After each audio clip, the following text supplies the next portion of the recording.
Are you planning for a trip to Goa? If yes, then this video is just for you. Hey everyone, I am Akshay Pandey and today I am going to share all the details of my recent trip to Goa. First off, when's the right time to visit Goa? Now most people would think that Goa is the most happening during December. Sure it is, but it is also very expensive. An Activa, which would usually cost you about 300 rupees, you will get that for about 500 and above. A room which you can easily get for 1200 rupees, you will get that for at least 5000 rupees and above. So you see, it's a hell lot of expensive. Also, the beaches, the clubs, everything is overcrowded.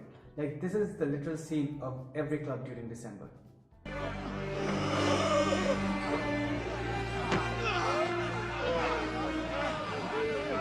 So, in my view, one should visit Goa during January to March or before June, like before the monsoon, because during that time everything is available to you at a reasonable price and you also get a decent crowd. Next is how to reach Goa. You can reach Goa by a road, train or a flight. I went there by a train. Fun fact, there is no railway station by the name Goa. If you want to visit North Goa, which has the beaches, the forts and the most famous clubs, you should get off at Thivim station. And if you want to visit South Goa, which is mostly residential, has cleaner and peaceful beaches and is comparatively closer to the renowned Dudhsagar Falls, you should get off at either Madgaon or Vasco da Gama station. Now I stayed near Baga beach, so I got off at Thivim station. From there, Baga is about 18 kilometers away. Just outside the railway station, there is a government-owned taxi stand. A taxi can accommodate a maximum of 6 people and would cost you about 850 rupees. Our place of stay was like 450 meters away from Baga beach, and it took around 3 to 4 minutes of walking to reach the beach. We got both a room and a hall for 1500 rupees a night. It had a TV, an AC and a refrigerator, all in working condition. Next is, what can we do in Goa? Let's first go to the beaches one by one. Number 1, Baga beach.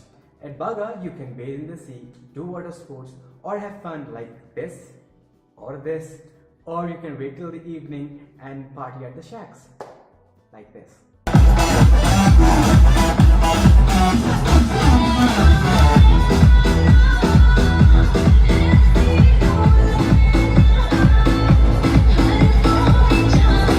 Now we are at the Anjuna beach. It is mostly famous for water sports. The sand is coarser and it has got a rocky shore. You get the best deals for water sports here. For about 1100 rupees, you will get to do 5 water sports, including parasailing.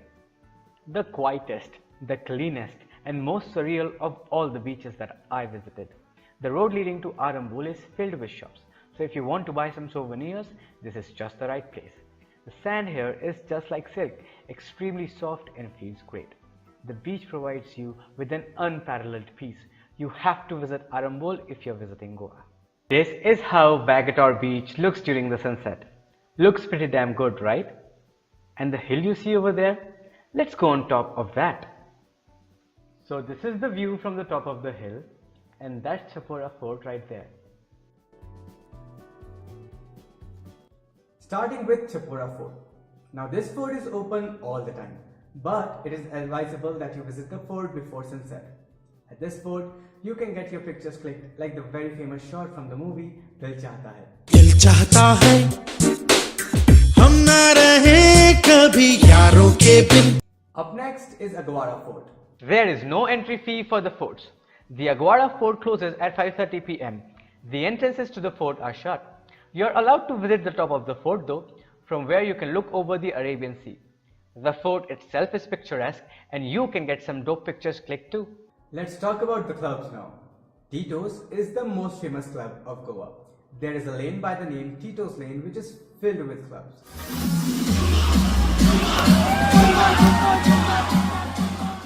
Now most clubs allow free entry for women and a few allow free entry for couples also. But if you're a man, that too single, you got to spend at least $1,000 bro. From Baga, Dudhsagar Falls is about 90 kilometers and by bike it roughly takes 2.5 hours to reach a parking spot. Driving license is a must. The road is well laid and the journey throughout is beautiful. But there are no arrangements for drinking water or food or any sort of medical help if required. so better plan your journey accordingly. At the parking spot, there is a ticket counter for the jeep. Now you have to take a jeep in order to reach near the waterfall. The ticket prices for a jeep are 500 rupees per head, and they will also provide you with a life jacket which will cost you 40 rupees per head. Wearing the life jacket is important because the waterfall is deep. Now in the jeep, it will take you about 1.5 hours to reach near the waterfall. The jeep will then wait for you for another 1.5 hours. During that time, you have to trek for 10 minutes. Then you reach the waterfalls where you can swim and bathe and get pictures clicked, but you have to get back to the jeep before the time ends because that will get you back to the parking spot. Last but definitely not the least, casino. If you're visiting Goa, then the casino must be on your list. I went to Delton Royale, which is a floating casino. It's a casino on a 5-floor cruise, 2 floors of which are purely reserved for gaming and casino. On the second floor, you are offered with live entertainment and unlimited amount of food. They offer various packages, so you can choose your package accordingly. The package includes some play chips, the amount for food, liquor and everything else. There is also a sky bar which is open till 11:30 p.m. The food is offered from 8 p.m. to 1 a.m. and the casino is open 24/7. So this was my trip to Goa. Let me know what you think of this video. If you like it, give it a thumbs up, and if there's anything that you want to ask me, please let me know in the comment section, and subscribe to my channel for more informative videos like this.